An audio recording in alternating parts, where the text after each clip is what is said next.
The stagecoach rattled to a dusty halt in front of the Ash Fork General Store, and Natalie Richardson stepped down into the Arizona heat with nothing but a worn leather satchel and a newspaper advertisement clutched in her gloved hand. It was June of 1873, and the small mining town looked exactly as desperate as the advertisement had suggested. Natalie smoothed her navy traveling dress and read the notice once more, though she had memorized every word during the long journey from St. Louis. Cook needed for cattle ranch. Room and board provided. Inquire at Ash Fork Supply. The words were simple, practical, and represented her last chance at independence after her aunt's passing had left her homeless and nearly penniless. The supply store smelled of leather, tobacco, and coffee. A portly man with generous sideburns looked up from behind the counter, his eyebrows rising at the sight of a lone woman entering his establishment. "I am here about the cooking position," Natalie said, keeping her voice steady despite the nervous flutter in her stomach. "The Sutherland Ranch posting." The man wiped his hands on his apron. "You sure about that, miss? It is a working cattle operation 15 miles outside town. Not much company out there except cowboys and longhorns." "I am quite certain. I have been cooking since I was 10 years old." "My references are excellent." The storekeeper studied her for a long moment, taking in her practical dress, her direct gaze, and the determined set of her jaw. "All right, then. Adam Sutherland comes in for supplies every Saturday. That would be tomorrow. You can wait at the boarding house across the street. Tell Mrs. Henderson that Cyrus from the supply store sent you."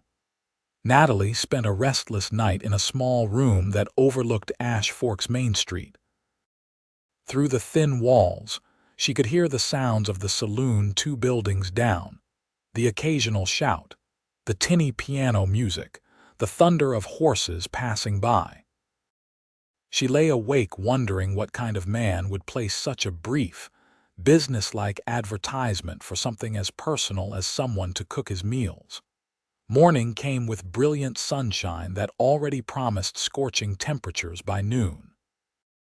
Natalie dressed in her second-best dress, a practical brown calico, and pinned her dark hair into a neat bun. Her reflection in the small mirror showed a woman of 22 with serious hazel eyes and a sprinkling of freckles across her nose that no amount of lemon juice had ever quite faded. She was not a beauty by fashionable standards.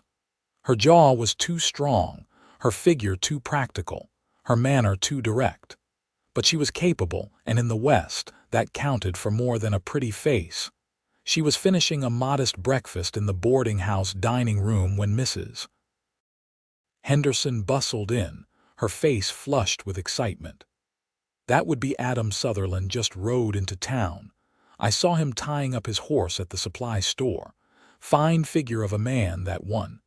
Been running that ranch alone since his father passed 2 years back. Works himself near to death, from what I hear." Natalie's heart began to race. She thanked Mrs. Henderson, collected her things, and walked across the dusty street with as much confidence as she could summon. Through the window of the supply store, she could see 2 men talking. Cyrus was gesturing in her direction. The door opened before she reached it, and she found herself face to face with the tallest man she had ever encountered.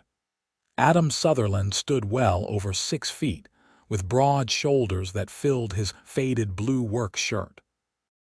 His hair was the color of sun-bleached wheat, slightly too long, curling at his collar. His face was tanned and weathered from years of outdoor work, with fine lines around eyes that were the clearest blue she had ever seen. He held his hat in his hands, and those hands, she noticed, were scarred and calloused from hard labor. "Miss Richardson." His voice was deep, with a slight drawl that spoke of years in the territory. "Yes, I came about the cooking position." He looked at her for a long moment, and she saw surprise flicker across his features, followed by something that might have been doubt. You came all the way from Missouri for a job cooking on a cattle ranch. I did. I am an excellent cook, Mr. Sutherland. I managed my aunt's household for 12 years. I can bake bread, prepare meals for large numbers, preserve vegetables, butcher chickens, and I am not afraid of hard work. It is isolated, he said, his voice gentler than she expected. The nearest neighbor is 5 miles away. The work is dawn to dusk. My ranch hands are good men, but they are rough around the edges. It is not like cooking in a proper household. I did not come west expecting comfort, Mr. Sutherland. I came expecting work, and that is what I am offering to do. Something in her words or her tone seemed to decide him. The corners of his mouth lifted in what might have been the beginning of a smile. All right then, Miss Richardson. The job pays $20 a month plus room and board. You would have your own room in the main house. I have 6 ranch hands who bunk in the bunkhouse. They eat breakfast before dawn, dinner at noon when they come in from the range, and supper after dark. Can you manage that? I can. When can you start? Immediately. This time he did smile, and the transformation was remarkable. The stern, weathered rancher became someone younger, almost boyish. I like your spirit. Let me finish my business here and we will head out. Do you have much luggage? Only what I am carrying.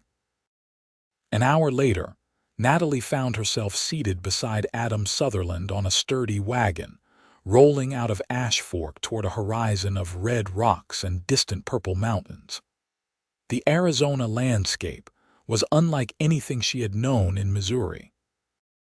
Everything was bigger, wilder, painted in colors that seemed too vivid to be real. You will want to cover your face, Adam said, handing her a bandana. The dust gets fierce this time of year. She tied the bandana around her nose and mouth as he had done, and they rode in companionable silence for a while. The wagon creaked and rattled over the rough trail, and the sun beat down mercilessly.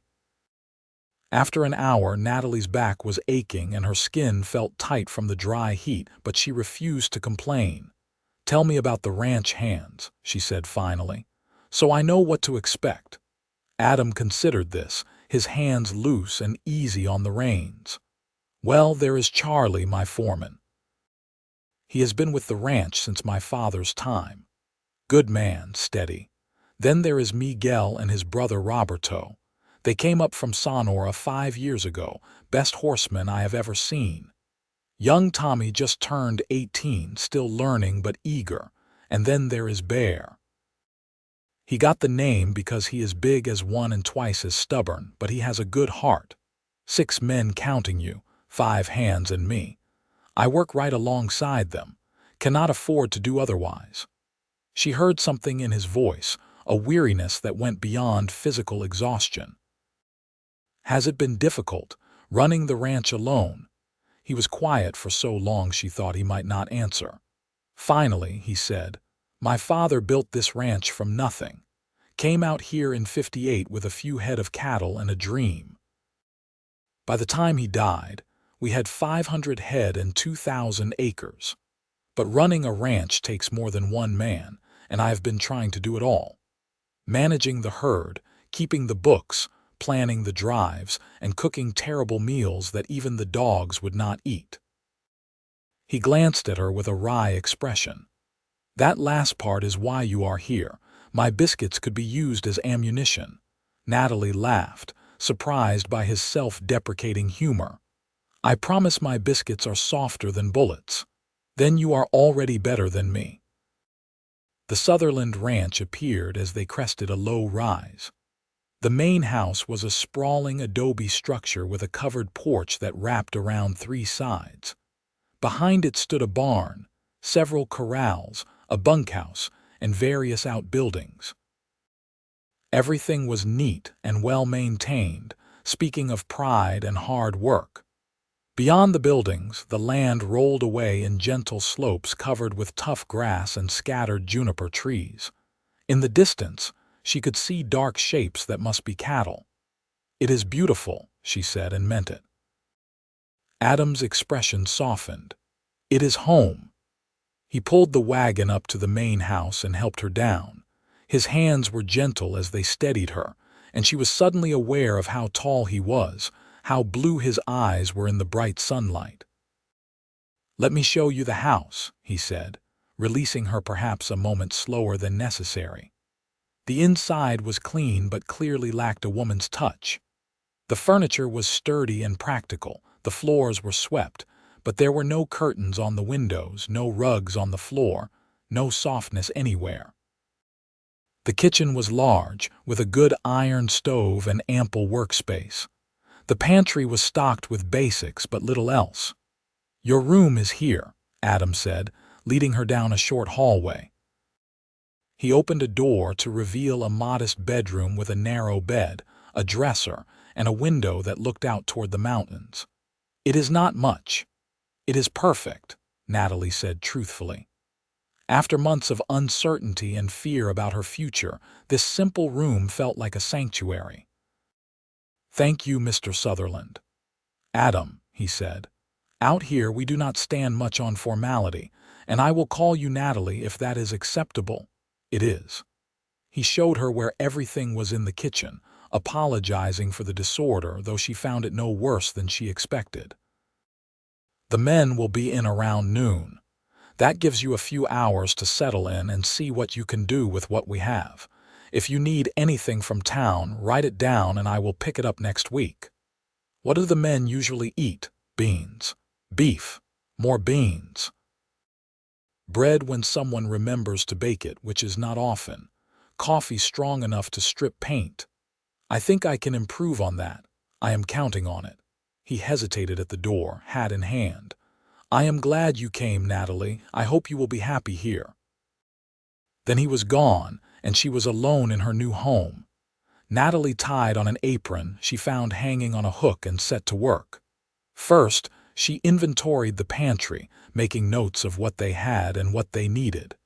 Then she examined the stove, learning its quirks.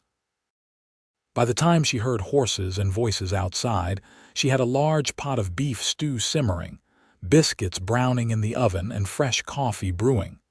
The door opened and 6 men trooped in, dusty and tired. They stopped short when they saw her, surprise evident on every face. "Gentlemen," Adam said, his voice carrying authority. "This is Miss Natalie Richardson. She is our new cook. You will treat her with respect at all times or you will answer to me. Understood?" A chorus of "Yes, boss" followed, and then an older man with a weathered face and kind eyes stepped forward. "Charlie Walker, madam. Mighty pleased to meet you. I was starting to think Adam would poison us all before he gave in and hired help." "Miguel Santos," said a lean man with dancing dark eyes. "And this is my brother Roberto. We are very happy you are here. The cooking, it has been terrible." Roberto nodded enthusiastically. "Very, very terrible." "Tommy Baker, madam," said a young man with a shock of red hair and a face full of freckles. "Sure smells good in here." The last man was indeed as large as a bear, with a black beard and hands like ham hocks. "They call me Bear, miss.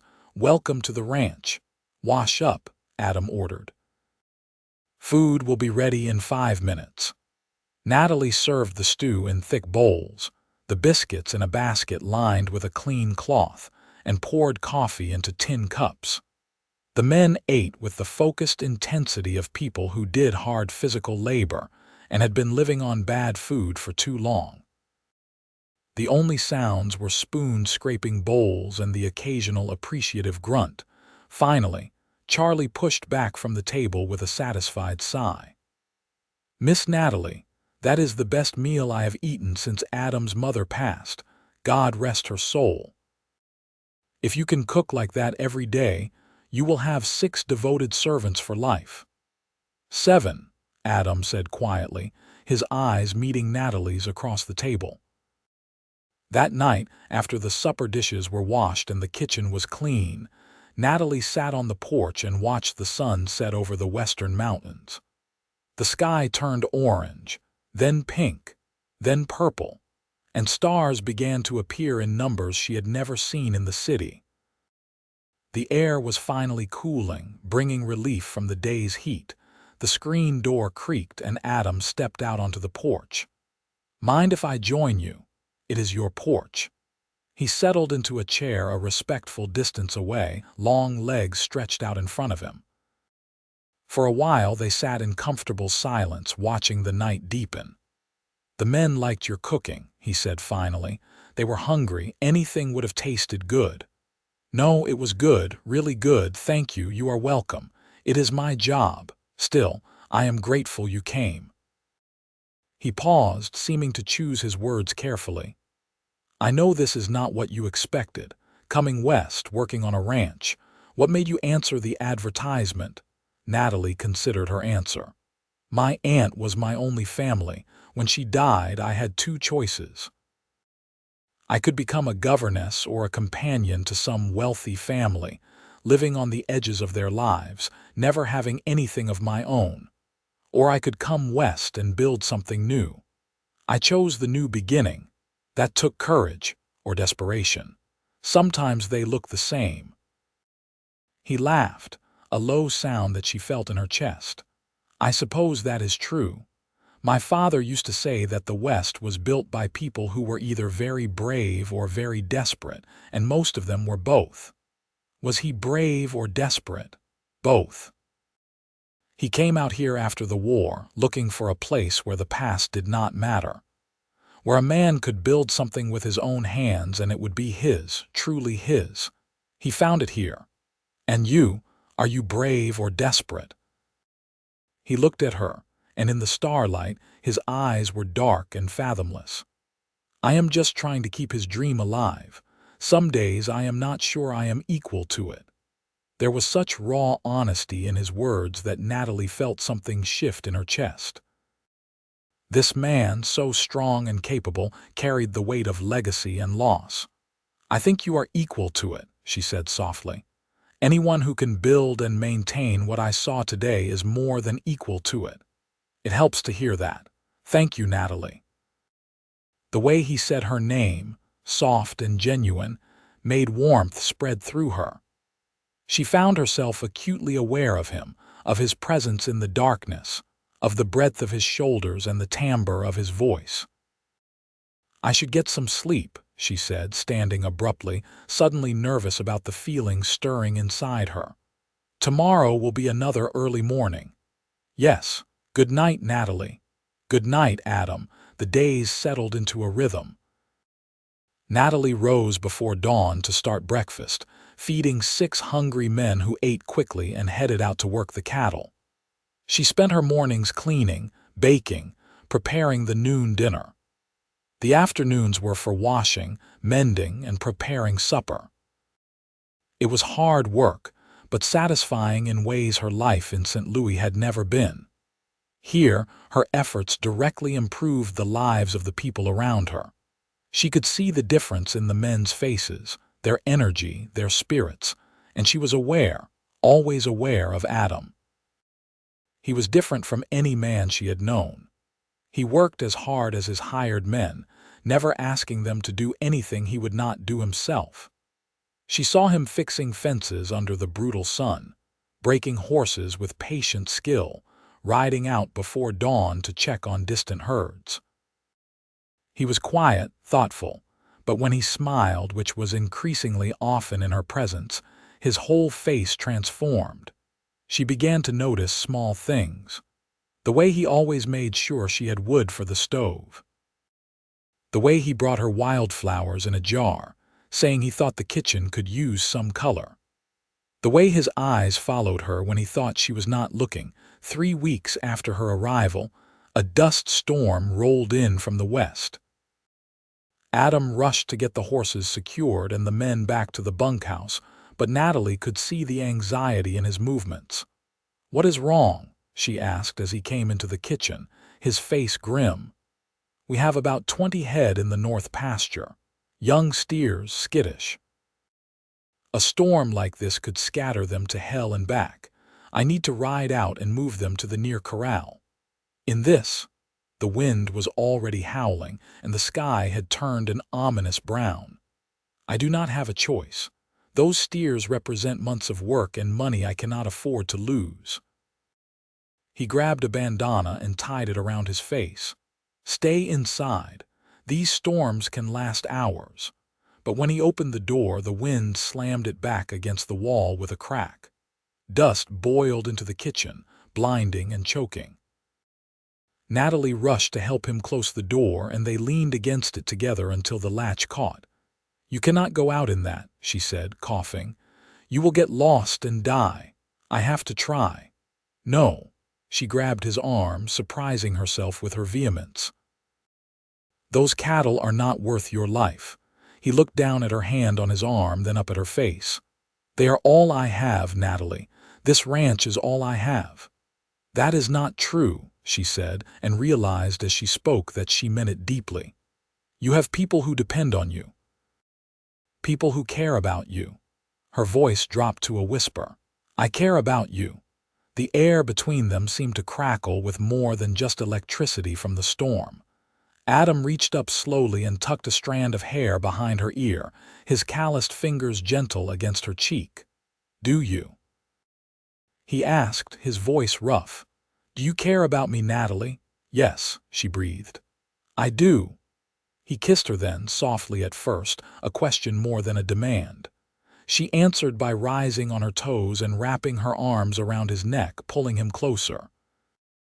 The kiss deepened, becoming something that spoke of loneliness and longing, of two people who had found something unexpected and precious. When they finally broke apart, both were breathing hard. Adam rested his forehead against hers. "I have wanted to do that since the day you arrived." "Then why did you wait so long?"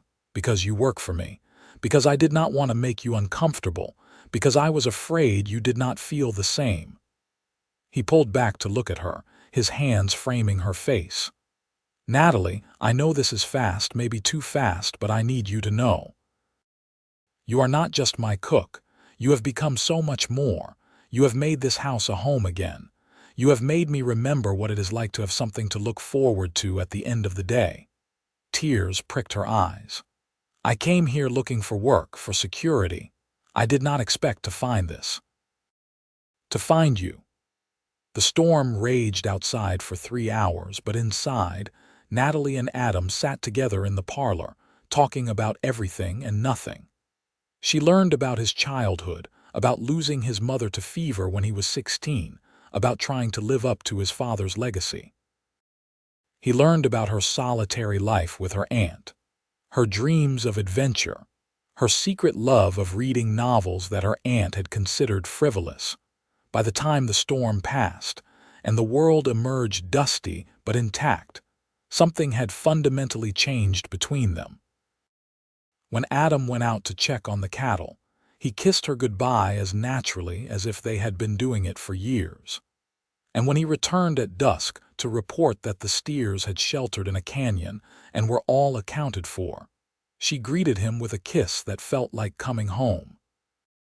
That evening, after supper was done and the men had retreated to the bunkhouse, Adam pulled Natalie aside.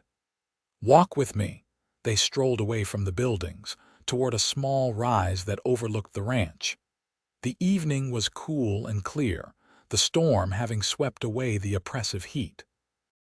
Stars were beginning to emerge in the darkening sky. "I need to tell you something," Adam said, taking her hand. The gesture felt momentous, this simple joining of hands under the vast western sky. "I am not good with fancy words. I am just a rancher, a man who works with his hands. But I know what I feel. And what I feel for you, Natalie, it is real and it is deep. I know we have only known each other a few weeks, but out here, time moves differently. You know a person's character by how they handle hardship, and I have seen yours. You are strong, capable, kind. You make me want to be better, to build something worth having." Natalie's heart was pounding. "What are you saying, Adam?" He turned to face her, both her hands in his now. "I am saying that I am falling in love with you. I am saying that when I picture the future of this ranch, You are in every single image. I am saying that I want you to stay, not as my cook, but as my wife, if you will have me." The world seemed to hold its breath. Somewhere in the distance, a coyote called. The wind whispered through the juniper trees, and Natalie felt joy bubble up inside her like a spring. "Yes," she said, laughing and crying at the same time. "Yes, Adam, I love you too. I think I started falling for you the first day when you smiled and everything changed. Yes, I will marry you." He swept her into his arms and spun her around, both of them laughing like children. When he set her down, he kissed her thoroughly, a kiss full of promise and passion and hope for the future. "I want to do this right," he said when they finally broke apart. "I will take you into Ash Fork next week and buy you a proper ring. We will get married by the circuit preacher when he comes through next month. I will build you anything you want, give you everything I have. I just want you," she said simply. "The rest does not matter," but Adam was determined. Over the next week, he threw himself into preparations with the same focused energy he brought to everything. He rode into town and returned with fabric for new curtains, rugs for the floors, and a small velvet box that he presented to Natalie with nervous ceremony. Inside was a gold ring with a small diamond that caught the light like captured starfire. "It was my mother's," he said as he slipped it on her finger. "My father gave it to her when they married. I know it is not much compared to what city ladies wear, but it would mean everything to me if you would wear it." "It is perfect," Natalie said, tears streaming down her cheeks. "I am honored to wear it." The ranch hands reacted to the news with boisterous approval. Charlie clapped Adam on the back so hard he nearly knocked him over. Miguel and Roberto broke into rapid Spanish, congratulating them both. Young Tommy turned bright red and stammered his best wishes.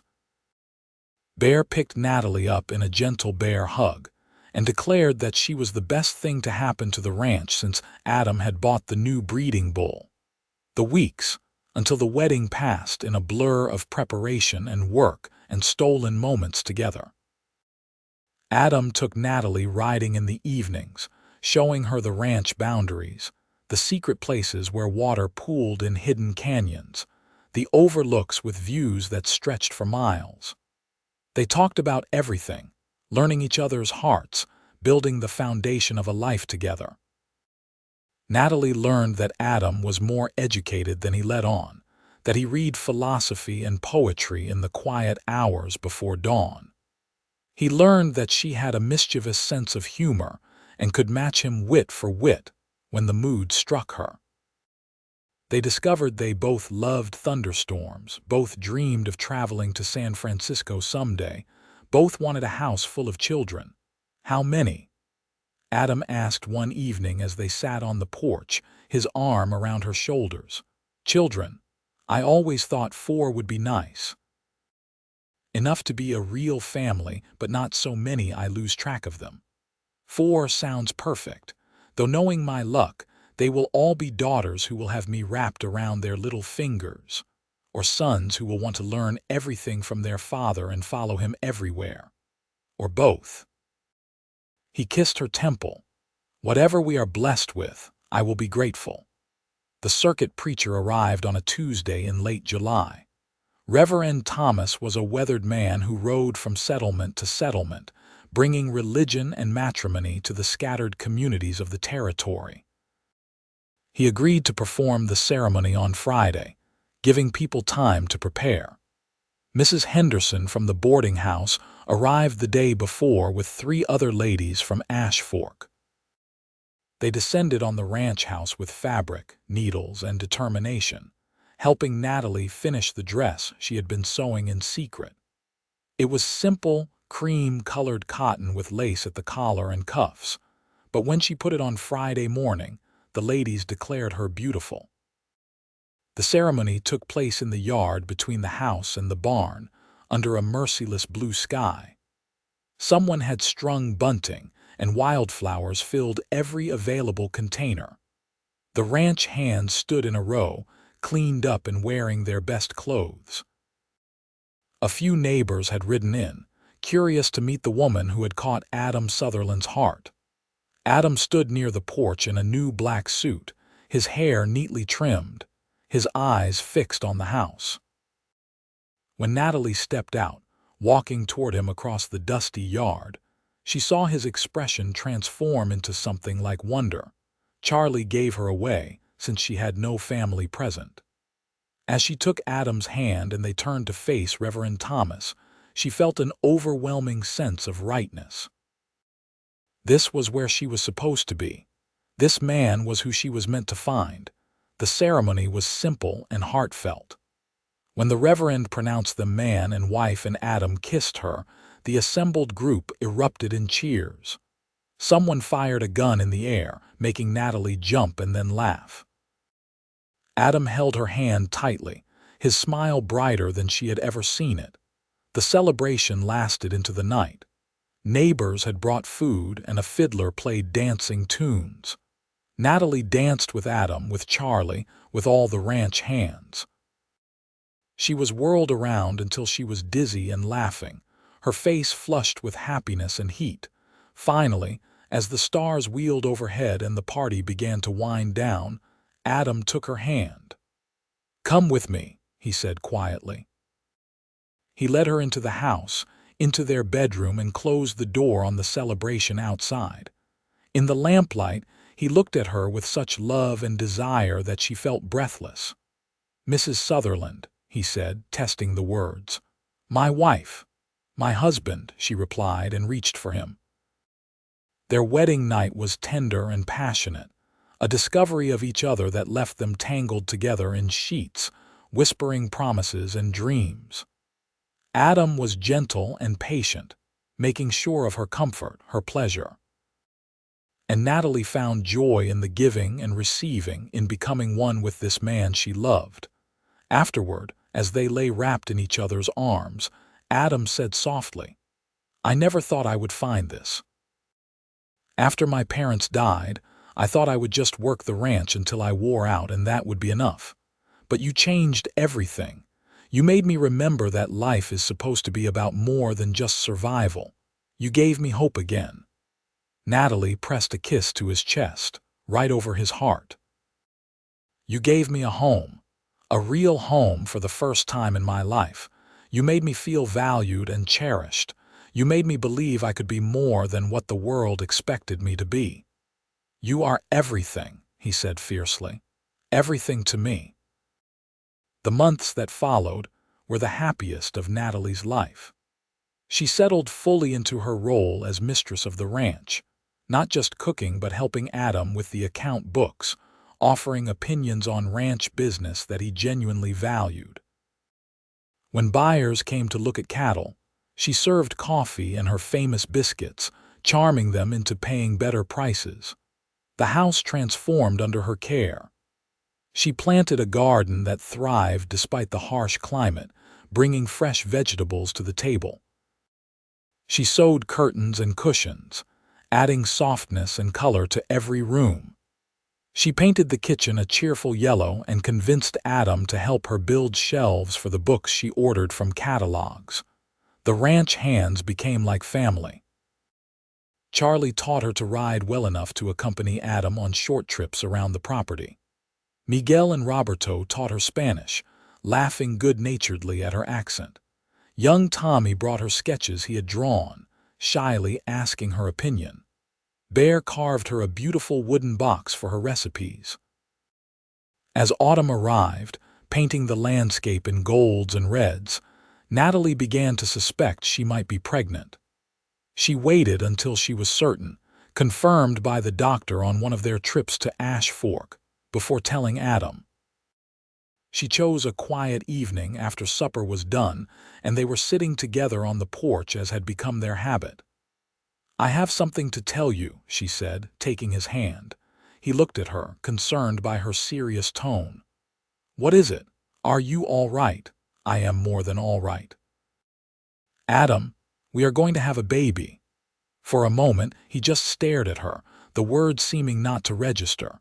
Then his face split into the widest smile she had ever seen. He let out a whoop that probably carried all the way to the bunkhouse and picked her up, spinning her around. "Careful." She laughed, clinging to him. "You will make me dizzy. A baby. We are having a baby." He set her down gently, his hands immediately going to her still flat stomach. "When, the doctor thinks late April or early May, a spring baby." His eyes were bright with tears. "Natalie, you have made me the happiest man alive." He was impossibly attentive after that, trying to prevent her from doing any heavy work, much to her amusement. She had to remind him that she was pregnant, not fragile, and that pioneer women worked right up until the day they delivered. Still, she found his concern touching, especially when he started coming in from the range at odd times just to check on her. The ranch hands were equally excited when they heard the news. Charlie started carving a cradle from beautiful golden oak. Miguel and Roberto pooled their money to buy soft blankets in town. Tommy shyly offered to help with any heavy lifting. Bear announced that he would teach the baby to ride as soon as it was old enough to sit up. Winter came, bringing cold nights and occasional snow that dusted the red landscape white. Natalie grew rounder, blooming with health despite occasional nausea and fatigue. Adam read to her in the evenings, his hand resting on her belly, feeling the baby move. "Do you want a son or a daughter?" She asked one night as they lay in bed, the room warm from the fireplace. "I want a healthy baby and a healthy wife," he said firmly.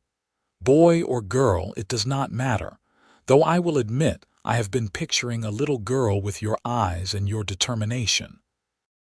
And I have been imagining a boy who looks just like his father and has his good heart. We will love whatever we get. We will." As her time approached, Natalie began preparing in earnest. She sewed tiny clothes and blankets, organized the bedroom so the cradle could sit beside their bed, and made sure the pantry was fully stocked. Mrs. Henderson agreed to come out from town when the baby was due, to help with the delivery and stay for a few weeks after. Adam became increasingly anxious as April arrived. He jumped at every sound, certain it was the baby coming. When Natalie went into labor on a warm evening in late April, he nearly fell over himself rushing to send Tommy into town for Mrs. Henderson and the doctor. The labor lasted through the night and into the next morning. Adam paced the parlor, refusing to go to bed, while Mrs. Henderson and the doctor attended Natalie. Charlie sat with him, offering the silent support of long friendship.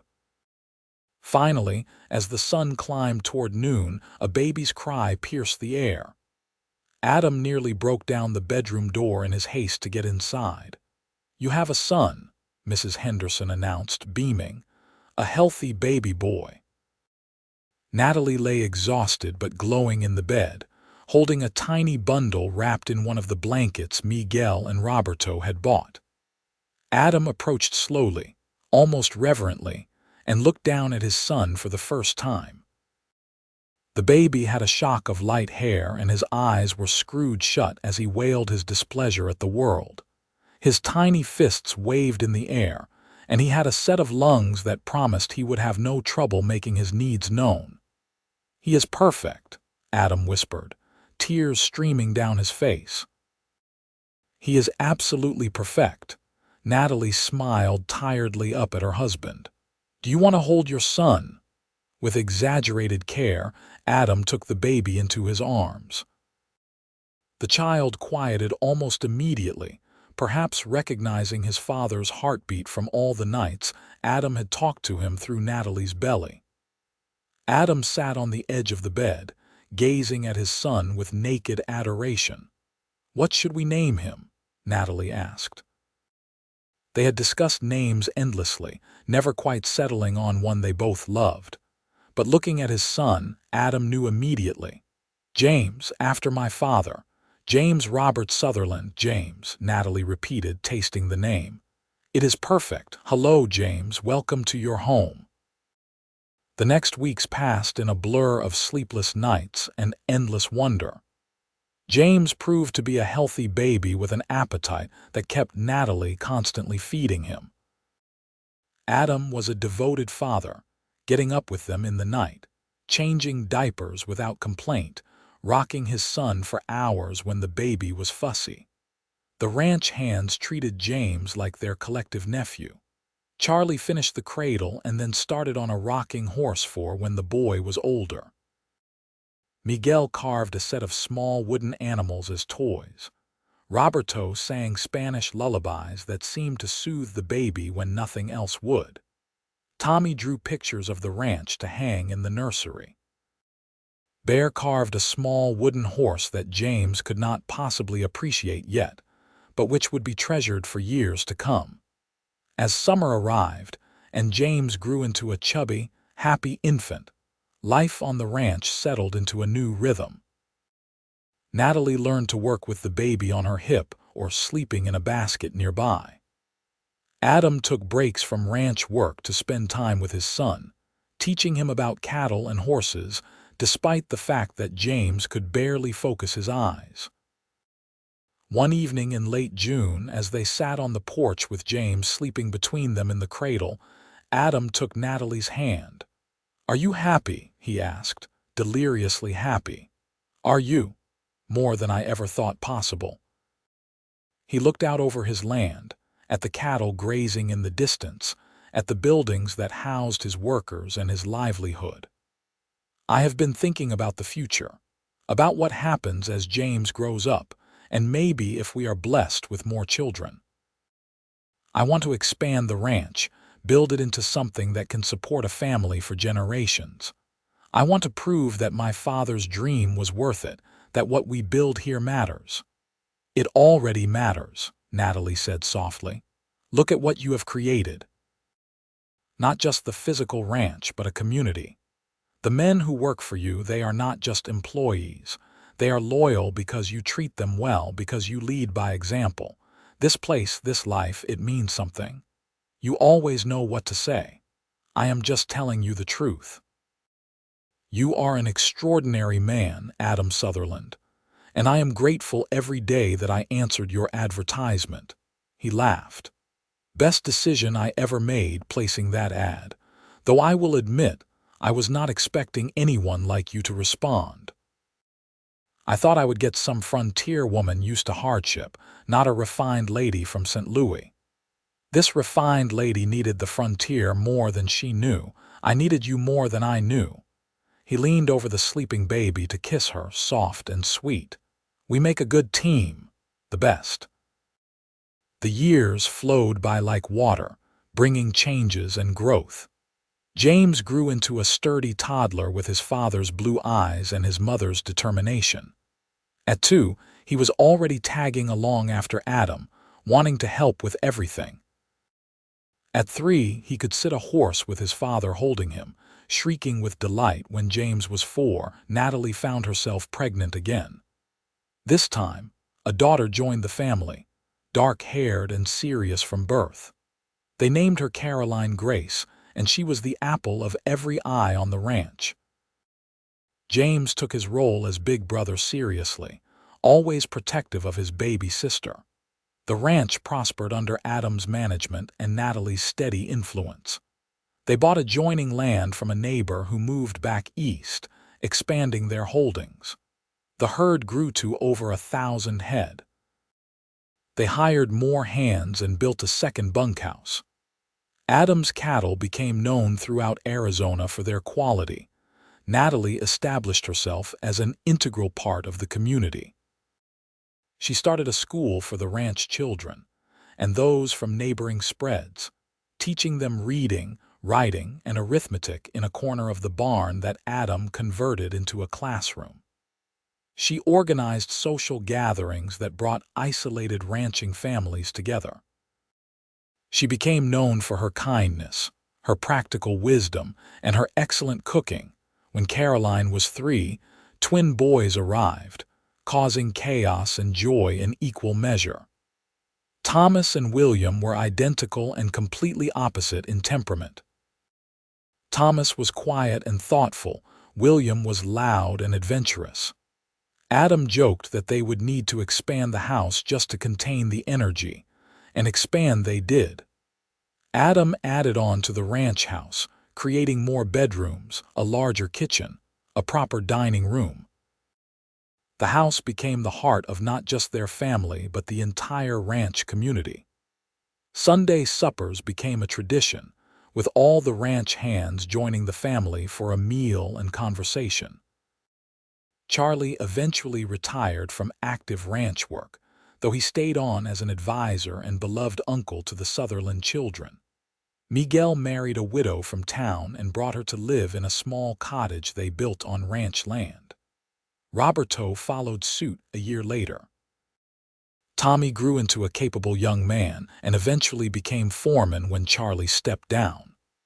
Bear remained a bachelor, declaring that he was married to the land. Through it all, Adam and Natalie's love deepened and matured. They had weathered hardships together, drought years when they worried about keeping the cattle alive, a bout of illness that swept through the ranch, the normal challenges of raising 4 energetic children. But they had also celebrated triumphs, successful cattle drives, years of good rain, watching their children grow and thrive. One evening, nearly 15 years after Natalie had first arrived in Ash Fork, she and Adam sat on their porch as the sun set. The children were inside doing homework under Caroline's watchful eye. In the distance, they could hear the hands settling in for the night. "You ever regret it?" Adam asked quietly. "Giving up city life, all the comforts and culture? You could have married some wealthy businessman and lived in a fine house with servants." Natalie looked at him in surprise. "Regret this? Adam, this life, this place, our family, it is everything I never knew I wanted." That girl who stepped off the stagecoach in Ash Fork was looking for work, for security. But what I found was purpose, partnership, love. You gave me all of that. You gave me more. You took a lonely house and made it a home. You took a man who was just going through the motions and gave him a reason to truly live. You brought light and laughter and love into every corner of my life. He took her hand, his thumb rubbing over her wedding ring. "I fall more in love with you every single day, and I with you." They sat in comfortable silence, hands joined, watching the stars emerge. Inside, they heard Caroline's voice raised in exasperation at something one of the twins had done, followed by James's deeper voice mediating. The sounds of their family. "We did good," Adam said softly. "With all of this, we built something worth having. We did more than that. We built something that will last. Our children will pass this ranch down to their children, and the story of how it all began will be told around dinner tables for generations. The story of how I came as a cook, and you made me the heart of your home." Adam pulled her close, and she rested her head on his shoulder. The Arizona night wrapped around them, vast and star-filled and infinite with possibility. Behind them, the house glowed with warm lamplight and the sounds of their children. Around them, the land they had worked and loved stretched in every direction.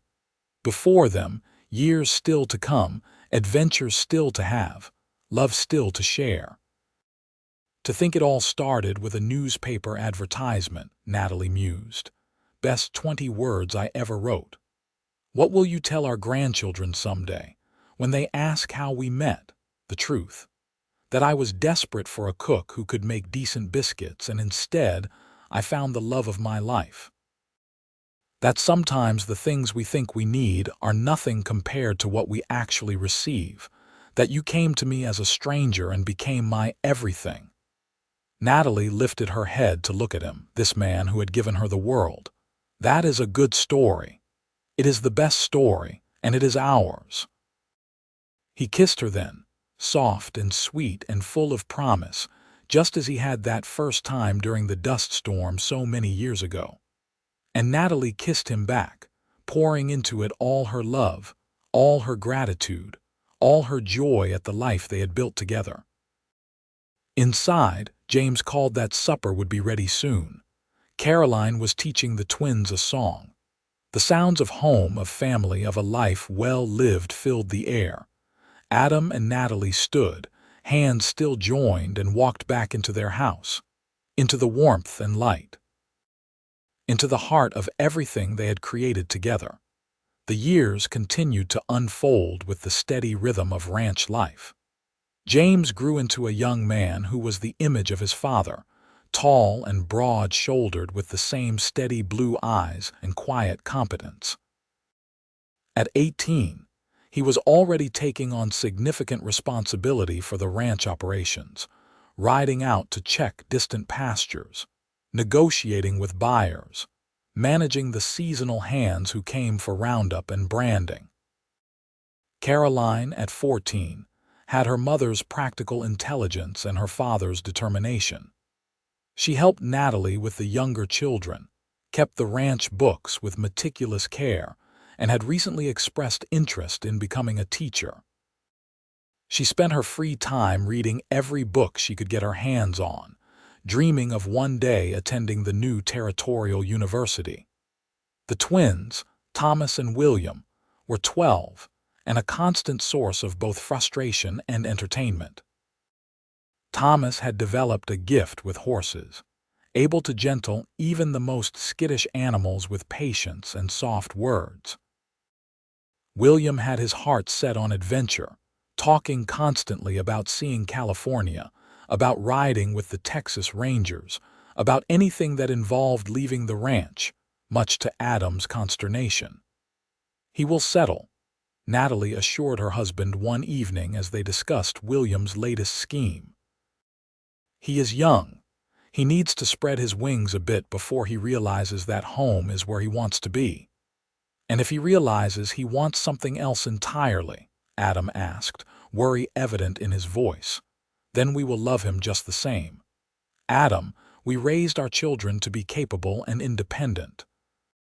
We cannot be surprised when they actually become those things." He sighed. "You are right. You are always right. Not always, but often enough." They were in their early 40s now, both weathered by years of sun and hard work, but still strong, still devoted to each other. Adam's hair had silver threading through the blonde, and lines of laughter bracketed Natalie's eyes. They moved with the easy synchronization of people who knew each other completely, who could communicate with a glance or a touch. That autumn brought a challenge they had not faced before. James announced at dinner one Sunday that he was courting Sarah Mitchell, the daughter of their neighbor to the east. It was not unexpected. Everyone had seen the young people making eyes at each other during church gatherings and social events. But it made Adam realize that his children were truly growing up, moving into their own lives. "She is a good girl," Natalie said later that night as they prepared for bed. "From a good family. She will make James a fine wife." "Wife," Adam repeated, sitting heavily on the edge of the bed. "My son is talking about marriage. He is 19. You were barely older when we married.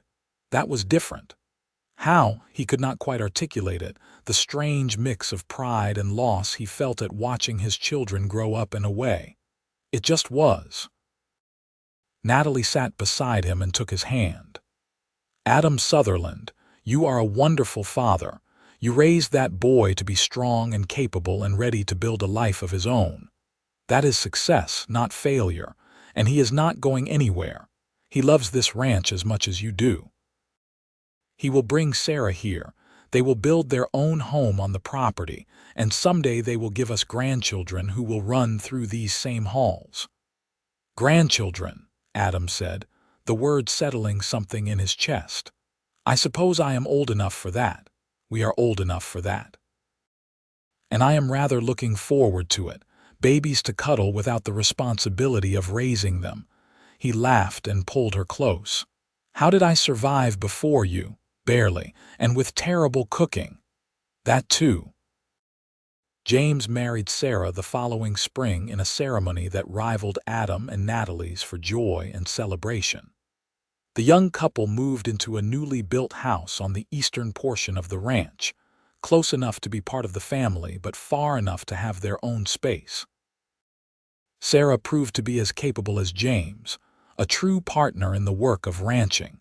Caroline left for the university that same year, the first Sutherland to receive a formal higher education. Adam struggled with her departure, his little girl heading off to the territorial capital. But she wrote long letters every week, and when she returned for holidays, she was full of stories and ideas that made the ranch seem less isolated. Thomas continued working with the horses, developing a reputation that brought buyers from across the territory. He was content, quiet, happy in his work and in staying close to home. William, true to his restless nature, left at 17 to try his hand at various adventures.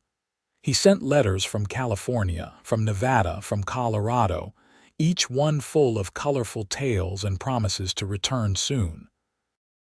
Time moved on, as it always did. Adam and Natalie settled into the role of elder statesmen of the ranch, still active but allowing James to take on more of the daily management. They spent more time with each other, taking rides in the evening just to enjoy the land they loved, sitting on the porch for hours talking about everything and nothing. When James and Sarah's first child arrived, a boy they named Adam James after his grandfather, Natalie saw her husband transformed by grandfatherly love. He was as devoted to little Adam as he had been to his own children, perhaps more so because he could spoil the baby and then hand him back when he cried. "I understand now," Adam said one evening, holding his sleeping grandson, "what my father must have felt watching me grow up. This sense of continuity, of having built something that matters. This ranch will be here long after we are gone, worked by our children's children. That means something." "It means everything," Natalie agreed. More grandchildren followed. James and Sarah had 3 in total. Caroline returned from university and married a teacher, settling in Ash Fork but visiting the ranch often with her 2 daughters. Thomas married a quiet girl from town, and they built a house near the horse barns, eventually having 4 children who were all as horse crazy as their father. Even William eventually returned, full of stories and somewhat chastened by the wider world, and married a spirited girl he met in California. They settled in the old bunkhouse that Adam converted into a house for them, adding their own children to the growing Sutherland clan. The ranch that had once been run by Adam alone now employed his sons and sons-in-law, was home to his daughters and daughters-in-law, and rang with the voices of grandchildren at every gathering. The Sunday suppers that had once been intimate family affairs now required tables set up outside, dozens of people coming together to share food and stories. Adam and Natalie moved through it all as the beloved center, the patriarch and matriarch whose love story had started it all. They were the ones people came to for advice, for comfort, for wisdom earned through decades of living and working together. On their 25th wedding anniversary, the family organized a celebration that brought people from across the territory. The ranch was decorated with bunting and flowers. Tables groaned under the weight of food. Musicians played while people danced under the stars. Adam and Natalie stood together greeting guests, accepting congratulations, marveling at what their life had become. When the dancing started, Adam led his wife to the center of the makeshift floor and took her in his arms. 25 years, he said as they swayed to the music. "It feels like yesterday and forever at the same time. I know what you mean. Sometimes I can still see you as you were that first day, standing in the supply store looking like you doubted I could manage the job. I did doubt it. I thought you would last maybe a week before you got tired of the isolation and hard work. Shows how much you knew. You have made a habit of surprising me. He pulled her closer, his cheek against her hair. "Thank you, Natalie, for saying yes all those years ago, for building this life with me, for being my partner in everything. Thank you for seeing me as more than just a cook, for making me the heart of your home." They danced until the stars wheeled overhead and the musicians grew tired and the last guests departed for their own homes. Then they walked hand in hand back to their house, past the buildings that housed their extended family, through the land they had worked and loved for decades. In bed that night, wrapped in each other's arms, Adam said quietly, "I could not have done any of this without you. You know that, right? The ranch, the family, all of it. You made it possible. We made it possible. Together." "Together," he agreed and kissed her with all the tenderness and passion of a man still deeply in love with his wife after a quarter-century. The years continued to pass, bringing changes both large and small. The territory became a state. Modern conveniences began creeping even into rural Arizona. The ranch evolved with the times, adding new techniques and equipment while maintaining the core values Adam and Natalie had always held. They grew older, more weathered, moving a bit slower but still active and engaged.